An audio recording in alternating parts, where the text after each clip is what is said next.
Welcome to the Compact Mysteries podcast from compactmysteries.com, the show where we try to unravel a different bite-sized mystery each week. From baffling disappearances and strange objects, to unexplained events and mysterious places. This is episode 60, The Disappearance of Alfred Loewenstein. In the late 1920s, few men embodied wealth and modern ambition quite like Alfred Loewenstein. Born in Brussels in 1877, he rose from modest beginnings to become one of the wealthiest individuals in Europe, a self-made financial titan whose influence stretched across banking, utilities, aviation, and international markets. Newspapers of the time struggled to keep up with the scale of his fortune. Estimates varied wildly, but even conservative figures placed him among the wealthiest men alive, a fixture of high society and an emblem of post-war optimism. Loewenstein was not merely rich, he was conspicuously modern.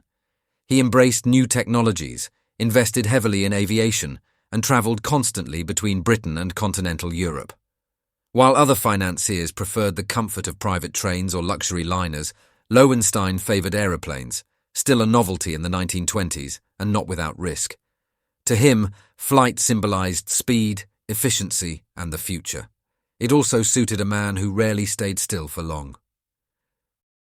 By 1928, Loewenstein's life had the sheen of complete success. He owned multiple homes, including a lavish residence in London, and moved easily among politicians, industrialists, and royalty. His business interests were vast and complex, spanning Belgium, Britain, and beyond. He was also no stranger to controversy. His aggressive financial strategies and opaque corporate structures earned admiration from some and suspicion from others. In certain circles, whispers followed him about risky deals, secret debts, or enemies made along the way.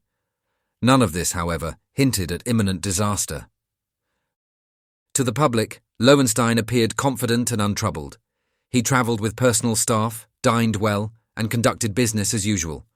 On the surface, there was no sign of desperation or decline. Friends described him as energetic, engaged, and focused on future plans. He was not a man withdrawing from the world, but one deeply enmeshed in it. This is what makes his disappearance so unsettling. When Alfred Loewenstein boarded a private aircraft for a short flight across the English Channel, he did so as a man seemingly in control of his life and fortunes. There was no dramatic farewell, no ominous note, no obvious reason to expect anything other than an uneventful journey. And yet within hours, one of the wealthiest men in the world would vanish into thin air, leaving behind a mystery that has refused to fade for nearly a century. From this point on, certainty falls away, and questions take its place. On the evening of the 4th of July 1928, Alfred Loewenstein boarded a private Fokker F-70 aircraft at Croydon Airport, bound for Brussels. The journey was short, barely a couple of hours, and one he had made many times before. Nothing about the flight suggested danger or drama. The weather was fair, the aircraft well regarded, and the route familiar to both crew and passenger. This was, by every reasonable measure, a routine crossing of the English Channel. Loewenstein was not travelling alone. On board with him were his secretary, a valet, and two experienced crew members, the pilot and the mechanic. The cabin was compact but comfortable, divided into a small passenger area and the cockpit. It was not luxurious by modern standards, but for the late 1920s it represented the cutting edge of private air travel. Loewenstein, an enthusiastic supporter of aviation, reportedly trusted aircraft more than ships or trains. Flying saved time, and time was the one thing he valued above all else. Shortly after takeoff, Loewenstein settled into the cabin, speaking briefly with his secretary before withdrawing to read and rest. Accounts suggest his mood was calm and businesslike. There was no visible agitation, no unusual behaviour, nothing to alarm those travelling with him. If anything, the flight seemed almost boring, the kind of journey that barely registers in memory. At some point during the crossing, Loewenstein rose from his seat and moved toward the rear of the cabin. He told his secretary he needed to use the lavatory, a small compartment accessed through a narrow door. This detail would later become central to the mystery. Early aircraft lavatories were rudimentary, cramped, and far from foolproof, but passengers used them regularly. No one thought twice when Loewenstein excused himself. Minutes passed, then more minutes. Eventually the secretary knocked on the lavatory door. There was no reply. What happened next transformed an uneventful business trip into one of the strangest disappearances of the 20th century. The door was opened. The lavatory was empty. No one had heard a struggle. No one had noticed a sudden jolt or change in the aircraft's movement. The plane continued steadily across the channel, oblivious to the fact that its most important passenger was no longer on board. From this moment onward, the flight ceased to be routine. It became a riddle suspended thousands of feet above the sea, with no clear explanation and no obvious answer. When the crew and passengers realized that Alfred Loewenstein was no longer on the aircraft, confusion quickly gave way to alarm. The lavatory which Loewenstein had used moments earlier was empty. There was no sign of a struggle, no discarded personal items, no blood, no damage to the interior of the cabin. For a few seconds the possibility lingered that this was all a misunderstanding, that he had simply moved elsewhere on the plane. But there was nowhere else to be. The aircraft was still in flight, cruising calmly over the channel. The pilot and mechanic were alerted immediately. They checked the cabin, then checked again, as if repetition alone might conjure the missing man back into existence. It did not. The grim conclusion became unavoidable. Somewhere between England and Belgium, one of the wealthiest men in Europe had vanished from a sealed aircraft at altitude. Attention quickly turned to the lavatory itself. Early reports suggested that the door to the outside of the aircraft, intended for emergency use or maintenance, may have been confused with the lavatory door. On some aircraft of the period, these doors were positioned close together and were not especially well marked. If Loewenstein had opened the wrong door, even momentarily, the sudden rush of air would have made recovery impossible. At cruising speed and altitude, a fall would have almost certainly been fatal. Yet this explanation raised troubling questions. Loewenstein was an experienced flyer, not a nervous first-timer. He had used aircraft lavatories before. Could a man of his intelligence and familiarity with flight truly have made such a catastrophic mistake? And if he had, why did no one hear anything? No shout, no crash of wind, no sudden disturbance that might suggest a door opening mid-flight. The aircraft landed in Brussels with its passengers shaken and bewildered. Authorities were notified at once. A search was initiated, but the sea offered no answers. There was no body, and no belongings were found. There was only testimony, second-hand accounts, and a growing sense that something did not add up. In the hours that followed, theories began to multiply. Accident seemed possible but unsatisfying. Suicide was whispered but clashed with everything known about Loewenstein's recent behaviour. Foul play was harder to prove, yet difficult to dismiss. How does a man disappear from a moving aircraft without leaving a trace? The locked door, the empty cabin, and the silence of those crucial moments became the core of the mystery, details that investigators would return to again and again, without ever reaching certainty. News of Alfred Loewenstein's disappearance spread rapidly, first among aviation officials and then through the European press. Within hours of the aircraft's landing in Brussels, search operations were underway across the English Channel. Ships altered course, coastal authorities were alerted, and fishermen were asked to report anything unusual. The assumption was grim but straightforward. If Loewenstein had fallen from the aircraft, the sea would eventually give him back. Days passed with no sign of him. The channel, busy and unforgiving, yielded nothing.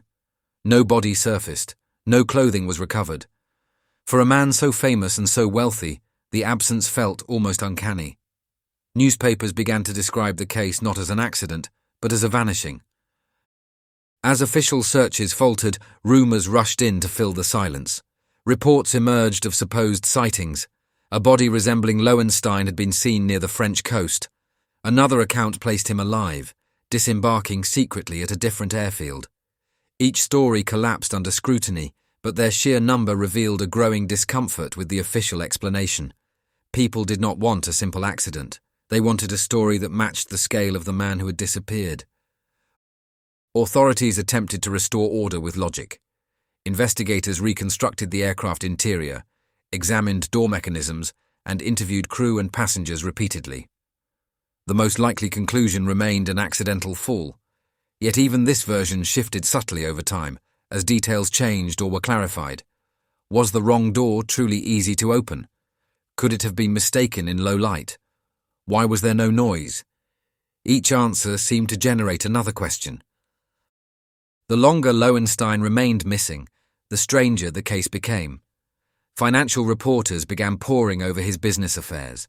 Legal experts speculated about wills, debts, and beneficiaries. If he was dead, vast sums of money would change hands. If he was not, the implications were even more disturbing. The disappearance was no longer just an aviation mystery. It was a financial and political one as well. Public unease deepened as weeks turned into months. The idea that a man could simply vanish mid-flight challenged assumptions about modern travel and safety. Aeroplanes were supposed to represent progress, control, and precision. Loewenstein's disappearance suggested the opposite, that even in the most advanced machines of the age, certainty could evaporate in an instant. By the time the official search was quietly wound down, the mystery had taken on a life of its own. The lack of physical evidence did not close the case. It opened it.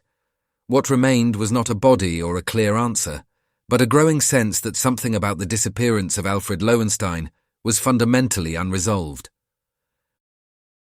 With no body and no definitive evidence, investigators and the public were left to grapple with three broad explanations for the disappearance of Alfred Loewenstein. Each theory attempted to impose order on a deeply unsettling event, and each came with uncomfortable flaws. The official conclusion leaned toward an accident.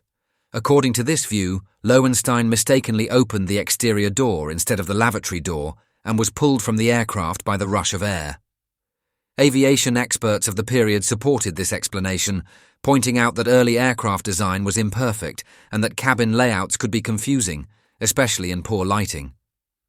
The sudden drop in pressure and noise might have been brief enough to escape notice in the cockpit. On paper, it was plausible. Emotionally, it was harder to accept. Loewenstein was an experienced flyer, not a panicked novice, and the absence of any sound or reaction from others on board remained troubling. Suicide was the second possibility, and one many found distasteful but compelling. Financial scrutiny revealed that Loewenstein's business empire was under strain. Some ventures were over-leveraged, and rumours of mounting debt circulated after his disappearance. Could the confident public image have concealed private desperation? Supporters of this theory argued that suicide would explain the lack of struggle and the deliberate opening of the aircraft door. Critics countered that there was no suicide note, no farewell, and no evidence of despair in his recent behaviour. He had made plans for the future, scheduled meetings, and spoken optimistically about upcoming projects. The most tantalising theory was foul play. Loewenstein had powerful enemies, both financial and political. His aggressive tactics had unsettled rivals, and his international dealings placed him at the intersection of money, influence, and resentment. Could someone on board have pushed him? Or had the disappearance been staged with Loewenstein vanishing intentionally for reasons unknown? These ideas flourished in newspapers and salons, fueled by the sheer improbability of the event. Yet no credible evidence ever emerged to support murder or escape. Each theory explained part of the mystery but failed to resolve it entirely. Accident felt too careless, suicide too contradictory, and foul play too speculative. In the end, the case resisted closure, leaving behind not a conclusion, but a choice between uncertainties. Weeks after Alfred Loewenstein vanished from the aircraft, the English Channel finally yielded something, though not certainty. A body was recovered near the French coast, badly decomposed and challenging to identify. Clothing and personal effects suggested it could be Loewenstein, and the discovery allowed authorities to bring the official search to an end. The case, at least on paper, was closed. Yet closure proved to be largely administrative.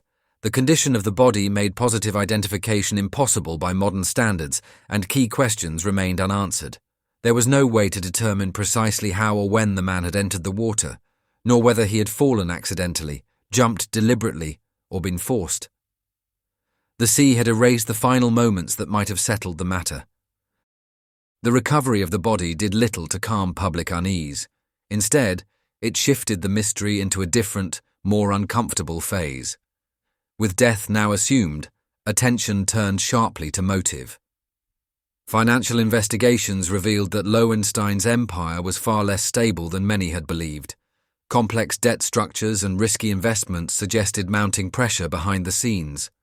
To some, this made suicide appear more plausible. To others, it raised suspicions of concealment or coercion.